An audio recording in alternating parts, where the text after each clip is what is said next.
Thanks everybody for joining a new podcast. And we're here with it's on location at one of our worldwide service locations. And today we have Malte on. So Malte, first of all, did I say your name right? Yeah. Secondly, tell me a little bit about yourself. What do you do here? Well, I'm the Lean and Project Manager with AMETEK CTS. So basically, I'm a jack of all trades. At the moment, I am pretty much involved with optimizing processes with the new facility in Bergkamen. And a lot to do with service. Yeah. Yeah. So we're at a brand new location. Mm-hmm. So in addition to our, I have to look at my list here. In addition to our accredited labs, we have in Singapore, Berlin, India, Nagoya, USA, Switzerland, and Taiwan. This is a new accredited location. It is, absolutely. So it replaced the old one that we had in Calibration before, but frankly we've just outgrown it. And as a result, we needed a bigger venue and chose this one. So we realized that we needed to expand, just perhaps as a funny side note, when we had a delivery for, I think it was a NetWave, and the NetWave is huge. It's three massive cabinets. So we had this huge unit, and they pulled up with a huge truck, and they couldn't get the truck to the loading bay of the old facility. And that basically was, if you like, a wake-up call. We changed venues now, and with a new one, we basically can handle 3 trucks simultaneously to embark the loads. So yeah, that works. Yeah, because you've given me a tour a couple of times now of the location. It's massive compared to our old location. Absolutely. And the biggest reason, of course, was it just enables us to do more service and better services. Quicker for most importantly, we're going to be quicker with leaner processes, so to speak. And we are in a perfect shoe-in position to expand. So we know that there's huge demands for our service department, and we're currently hiring. So we're trying to get new people to reduce turnaround times, to improve our service capabilities, and basically react to the demands of the market. And I mean, we're pretty busy. I mean, we're basically at capacity. That's one of the reasons that we're constantly expanding. Yeah. And just one location. So down to brass tacks. I mean, you can get calibrations, you can get service from a lot of places. Mm-hmm. Yeah. But what's our focus here? What makes us different compared to other places where you can get calibrations, for example? Well, I could basically talk about this for 2 hours. To cut it short, we engineered the devices. As such, we have, of course, the insights. So our service technicians are factory trained, which means the last stop basically is always the engineering department. As a result, our service technicians are the best people available to service these devices. Furthermore, we are the equipment manufacturer. As such, we don't just have an interest in you passing a calibration, but we also have an interest of you basically being happy with our equipment. As a result, we put more emphasis on stuff like preventative maintenance and in general just an overall customer experience that goes beyond simply the calibration. So we don't just tick the box, but we try to, of course, it's also a bit self-serving. We want you to be happy with our equipment. We want you to purchase again from us in the future. As a result, we tried our best to make you happy with us as a company. Yeah, and besides that, we have experts on the standards committees. Yeah. And I've seen it before. I've been on trainings where they come right back from the standards committees, go right to training the service technicians and say, hey, this is a new thing. We have to calibrate slightly differently, or there's some new method that you have to use. And so, I mean, I've seen that. But also, I mean, what if the calibration what if it's out of tolerance? Yeah, well, this again, for us as the manufacturer, is not a big deal. Because 2 things can happen. Number one, it's a minor thing. So we can tweak, and basically we can get it within the tolerance without any major interference with the device. Number 2, something is amiss. We need to check it. Now, here, of course, as the manufacturer, we are in the perfect position, because if the device is with us, just getting it from one technician to the other technician and having that one investigate the fault of the device is a much quicker route than going through a third party. If you go to another lab, basically, and have your devices calibrated with them, and worst comes to worst, the device fails the calibration. What happens is they usually reach out to us and have your device sent in to us via the third party. Now, this creates a few problems here. From a legal standpoint, our contractual relationship is with the other lab, not with the end customer. That is a problem because, let's just say you want to know what's the status of your device. Basically, we can't tell you because we don't have any relationship with you regarding this repair job. So a user would have to pick up the phone and call around who's responsible. Hey, CTS, why is this taking so long? We don't know anything about it. Yeah, right. Pretty much. And there's additional stuff that can go wrong. For example, with basically you have the inspection fee, then etc. And basically it's just more stops in between, and this slows the whole process down. So if you send your device to us and we realize, okay, the calibration is not going to pass, we have the device in-house, and your downtime for the device, of course, is much shorter as if you send it to another lab, basically, and then they have to send it to us. Now, what if? All right, so that makes. I mean, we have the schematics. Our people are trained, but what if something changed on the standard, and the user needs, you know, a firmware upgrade or a software upgrade or something like that? Basically, our service locations are the only locations that can do that, Absolutely. right? Absolutely. This is a service nobody else can offer. But like I said, we have the schematics, we designed the equipment, and as a result, we are the only ones who are able to do it.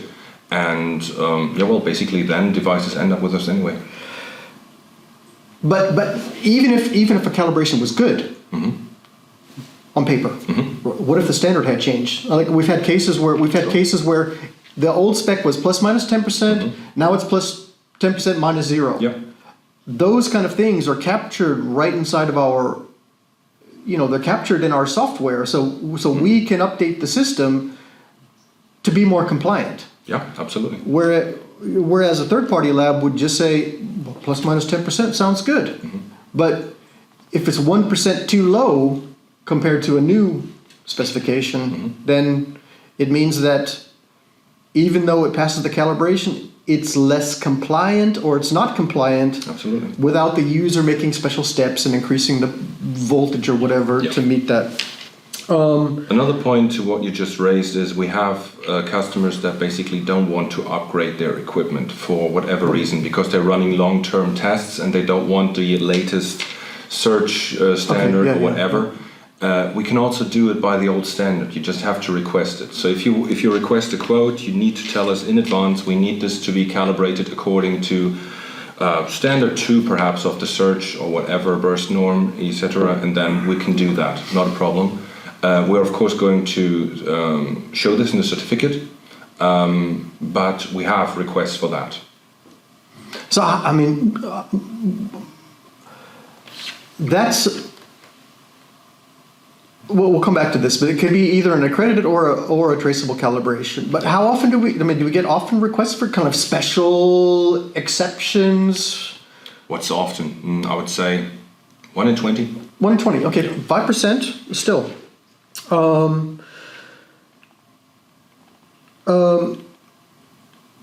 So can you walk us through, first of all, can you give an example of when it's gone to a third-party lab and it's kind of gone bad? Sure. We had one that was very bad, let's put it this way. So a few years back we had a customer that sent a device into a third-party lab and the device failed. As a result, the device was sent to us for repair. And we started getting, let's say, unpleasant phone calls from the end customer. And the problem was we had not received a PO from the other lab. So they were telling the customer that basically it was on us. we tried to then explain to the end customer that it was not. I think all in all, it took about 2 months to get this all sorted Just out. for paperwork, but with the third party.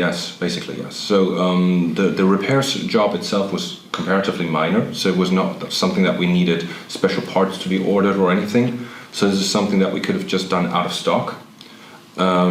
But it took ages and ages, and you could feel the end customer was getting more and more anxious because they needed their device back for testing, of course. And as a result, I think the only solution they had was they had to actually loan something from another vendor. So we have, for example, devices from us with ElectroRent. They offer our equipment. And of course they also needed something comparable because everything else in the past had been done with our equipment, so they couldn't just use something else. So they had to use our equipment. We tried to accommodate them and basically set up the contacts, etc., and try to make sure the situation was resolved as quickly and as pleasantly as possible. But that one was definitely a dreadful experience for everybody involved. So, yeah, so it's often more efficient just to go directly to the manufacturer. Of course, Yeah. of course. I mean, the problem is, let's face it, EMC generators are specialty products. It's not like back in the old days. Basically, with a car was pretty much a car. So of course you had spare parts that you needed perhaps, but basically the overall thing didn't change much. You can't really say the same for EMC generators. In general, of course, if you want to go down to say, okay, there's certain parts that you need, of course, but where is it located? How is it basically installed, etc. So this is all basically proprietary, and as a result, we are the only ones that know how to service our generators. Yeah, I mean, when I go to a dealership for my service car dealership, they have the computers and they hook it up, and not only can they read the fault, but they have specialty tools, as do we, for those kinds of things. So, and we have the spare parts. I mean, that's a huge thing. Yeah. I mean, let's face it. We've heard in the last few years so many stuff about chip crisis, etc. All the stuff that supply chains were taking a massive hit, etc. Just by the sheer fact that we have the stuff on stock, we have such an advantage in turnaround time when your device actually needs servicing. If you had anybody who had the knowledge, and this is not that to say they have, they still would need the parts, and they would need to get them somewhere, which at the current situation, not an easy job to do. Yeah, and you, meaning this service location, you're just one phone call away from the factory, right? From the engineers who designed it. Yeah, and we have a lot of stuff on stock here in this location. Like we said, we're expanding rapidly. As a result, we have a lot more inventory than we had in the old location. So most of the repairs we can just fill out with the stock that we have here. I mean, that's a big thing. So can you briefly describe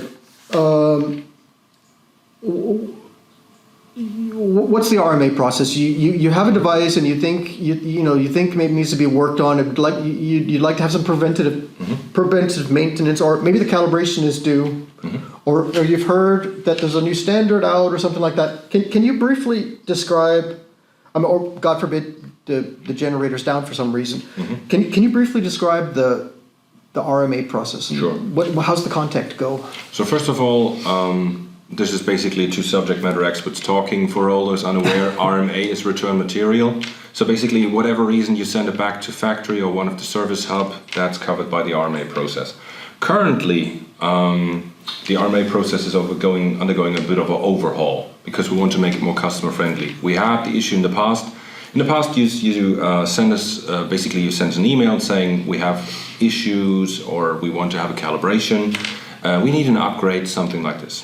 So for whatever reason you made us aware that you were sending in the device.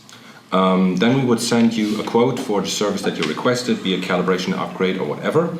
In the case of a repair, we would send you a quote for what was called the inspection fee. So basically the idea was, you would send us a PO, and as a result we have something like a legal basis to work on your device. And that was creating havoc for many of our customers because, for example, people using SAP had issues when they later on sent us the real order for the actual repair job, that they had 2 orders for the same job, so to speak. And this created problems with some of the ERP systems on our customers' end, and it produced a lot of administrative work that we want to do without. So as a result, we're changing our T's and C's, and we're going to get rid of the inspection fee. So in the future, you just let us know in advance. So the generator is down, we need a calibration. You get a quote from us, and you get an RMA number, which is this is the important bit for us to make sure that your device is handled swiftly. You need to wait until we have this RMA number for you. Put the RMA number on the shipping label or on the paperwork that you send in with the device. Device gets to our space, our logistic team see, okay, this is job XYZ, and it goes into the system. And then basically it goes through the various stages, depending on whether it's a calibration. That's fairly simple. The technician just puts it on his desk, does the calibration passes, certificate is signed basically by the head of the lab, and out the door it goes. If it's a repair job, of course we do an inspection in the sense of we check what's wrong. Then we send a quote to the customer. It would cost some XYZ to replace it, and basically it's up to you whether to do it or not. Say you have a generator. We still get many of the generators from EMTEK brand that are from the white and from the gray line. So this is some 20 years old. Yeah, exactly. So this is really sturdy equipment. But sometimes it's just not feasible to repair it because they're not fulfilling the standard anyway. They were just using it basically as a site backup piece or whatever. And as a result, then you would come the recommendation, do you want to get in touch with our sales department and perhaps talk about instead getting a new device? Kind of upgrade or something, yeah. Something like that. So that, of course, is another opportunity or rather route to go. For an upgrade, it's pretty much the same deal with a calibration. You let us know in advance, we need this upgrade, and then you send the purchase order and we get the parts that we need for the upgrade. I mean, basically, this is then pretty much standard boilerplate. So customer says, I need an upgrade for this unit to this and that. Now we have the BOM, the bill of material. What do we need to order? Now we get the stuff, put it on stock, and then we notify you the spare parts or upgrade parts have arrived, and then you should send in the unit. Don't send in the unit for upgrades just when you send out the request for a quote that you want us to upgrade it, because unless we have the parts here, we can't do anything without. And those things are specialty items, and we usually don't have them in stock, at least not in quantities that would guarantee that we could service your device swiftly. And something like that, actually like a huge upgrade with some sub-assemblies that need to be updated or exchanged, that probably the order goes back to the factory for something like that, right? Depends. So usually with this facility that we have here, most of the stuff we can do. Oh, okay. So there is a few things that we have to send back to factory, but most of the stuff, for example, the huge upgrades for the VDS series, for example, that was a big one in the last few years, we're doing those here.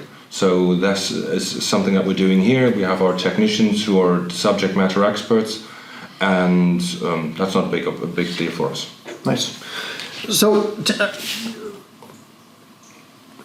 let's finish out the thought. So then once the calibration is performed, then we send it back with the bill, or I'm not sure how that works. Yeah, pretty much. So we send it back, and basically you get the invoice sent by email, and it also notifies you that it's left our facility. Okay. Then you know, okay, it's just a matter of days until it arrives back at your place. Okay. And so talk to me a little bit more. So when it first comes in, even for calibration, do we always do like kind of this some kind of inspection, or this is I know we're offering like a more advanced device service.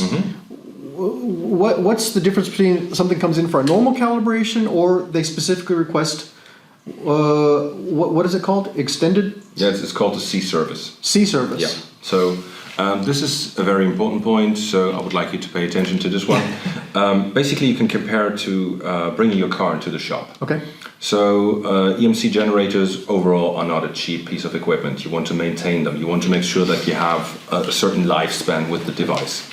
And you can consider that preventive maintenance. So what happens is you send your device in, let's say you have a generator, you have a compact NX5. You send in a compact an X5 or an X7 series, and you order the C service. So what we're doing is we're checking everything basically that can prevent your device from malfunctioning in the future, or functioning properly in the future rather. For example, clocked fans. So we make sure there's no pooling of dust, because that, of course, for electrical equipment can be a real problem. These kinds of things. So there's devices that we don't offer the C service for. For example, some of the CDNs basically no moving parts, no moving parts, nothing. That there's no sense to have a C service.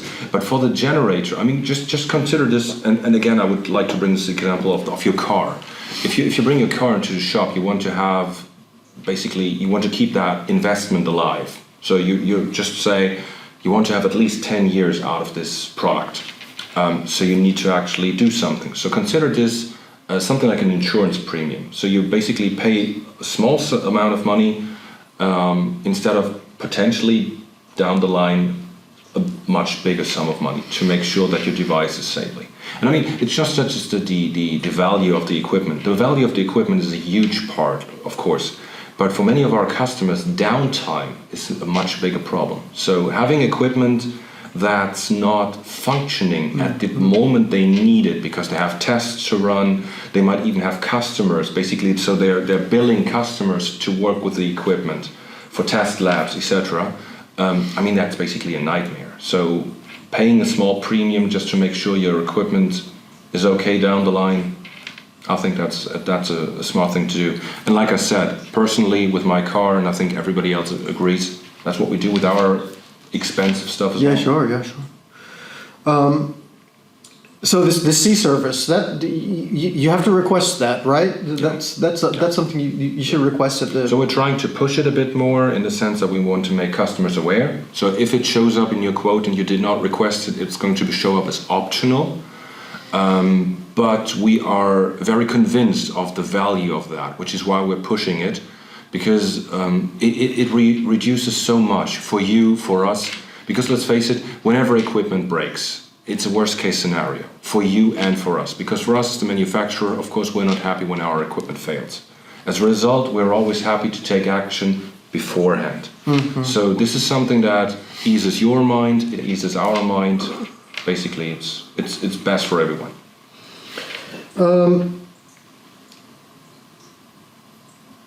So then, yeah, I mean, when I take I drive my weekend hobby is Harley Davidsons, right? It's almost everyday hobby, if I'm honest.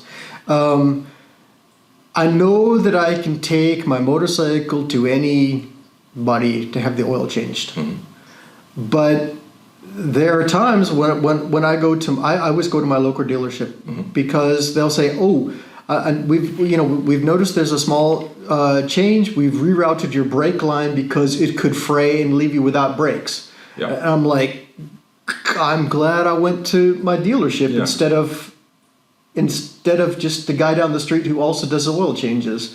I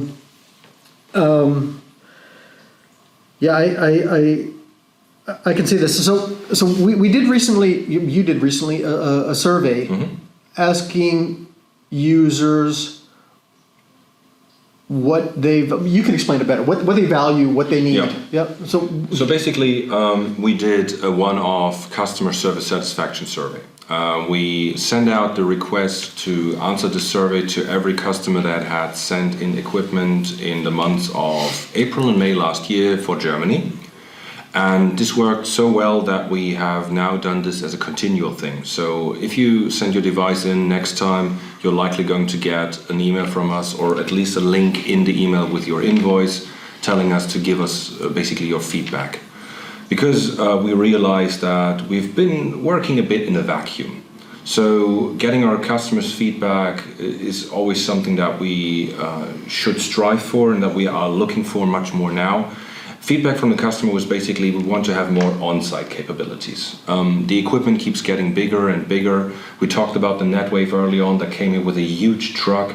So these devices usually are a pain to ship around. Even if you have a dedicated logistics department, especially for smaller to medium-sized companies, if you don't have that, it can be a real problem to send stuff out. So as a result, we're trying to increase, or we have increased our on-site capabilities. We're currently training a lot of people, so you will feel a notable expansion of our capabilities in the future, because this is one of the things that customers wanted. Basically, customers want to have a reliable feedback. That was also something that they said that they want to know the status of their equipment. There's currently stuff on the way. I won't get too much into detail here. We had a very high-level project regarding this by the end of last year, and we're currently in the stages of implementing that, so that customers can basically, at the drop of a dime, find out what's the status of their equipment. This is something that we currently do not have, but that was requested and that we're going to implement. So this is two of the things that were quite striking to me. I mean, another thing is you got some feedback about and this is why we ask for customer feedback. Of course, is that you ask users like, do you need a paper certificate? Yeah, that's a good one. I had a few years ago now, it must be 2 years ago. So while COVID was going on, I had a customer call me and say, by the way, Mr. Ehrlichman, can't you do without the paper certificates? We have, I think, 40 devices with you, and every year we get a huge ring binder just for calibration certificate for that year. It's clogging up our office. It's just dreadful. So the problem is we never questioned that. In the past, this has been one of the things. We consider ourselves a premium brand, and as a result, we want to offer you a premium experience, and we wanted to send you premium certificates. And back in the day, that was a good idea. Now the customer feedback was overwhelmingly, the auditors don't look at it, internally we don't look at it, we just need the digital version, we'll keep it on the file, please make sure we can keep we can get the digital version, which of course we keep on file afterwards, so it's not just we send it out and afterwards you have no way, if the copy's lost or whatever, you can get it, no problem. But we don't need the paper certificate. So that was something for us. I mean, for us it's less work. This is something that we're going to implement because the amount of work, walking around, going to the printer all day and getting the certificates, having them signed, etc. That was a lot of administrative work that we can now actually focus on improving our processes. And it sounds like we had convinced ourselves by talking to ourselves that a printed certificate is what everybody wanted. It's a sign of a premium brand. Yeah, not necessarily. I know where you're getting from, and of course that played into that, but it's also something that was the experience we had from 10, 20 years ago. Yeah. So basically, things changed. And I think that's one of the reasons why this new continuous survey is such a good thing, because we're much closer to the reality of the moment.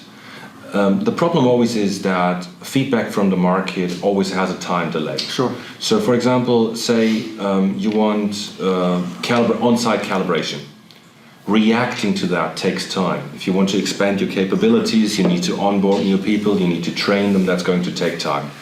3 years down the road, the situation could be different. I mean, just imagine you would take a spot check of the moment for on-site during the start of the COVID situation. Boy. Exactly. Yeah. Nobody's allowed on your company grounds. Nobody is allowed to actually enter the premises, much less external people. So on-site during the first few months of COVID was absolutely dead. Out of the question. Absolutely. Yeah. Now people are so happy to have that ability to call us and say, we would actually like to get an on-site technician come to us. If you have enough devices, that's something that we can do usually. I will at least try to accommodate that. Like I said, we're still in the process of onboarding new people, so give us a bit of time.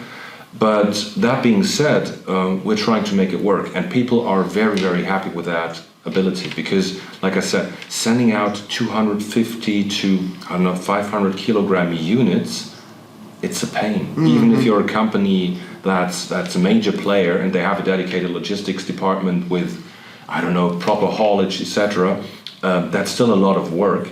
And let's face it, sending equipment out is never something that you would take lightly. You need to make sure the equipment's properly packed so it's not damaged in transit. For example, if you send something to us that's a generator, put it on a pallet so it can't be thrown around in a truck Otherwise, I mean, we've all seen It will those- be. It will be. Yeah. We've seen those YouTube videos basically that something should be shock absorbent from, I think, this height, because otherwise it's going to take damage in transit.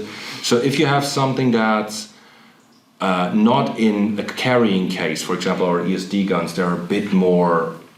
They're meant to be. They're meant to be. They're handheld devices meant to be moved So around. they're sturdier, also for transit. But if you have a generator, you have even a small one like the one in the back. It's currently it's an autowave.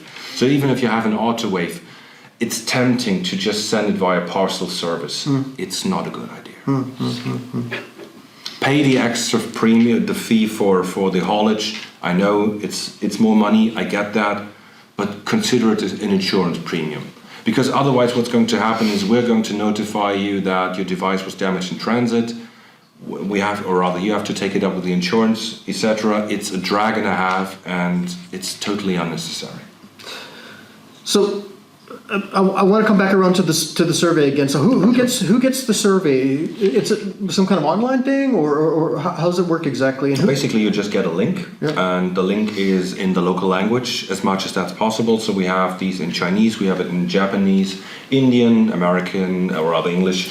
So basically, all spread out over the globe. We're trying to expand this, and you're always getting the same survey. So no matter what language you answer it in, the answer is going to be compiled in one major report that we then use to evaluate our performance, our customers' feedback and wishes. And the way we send it out is, like I said, we're just going to send you out a link.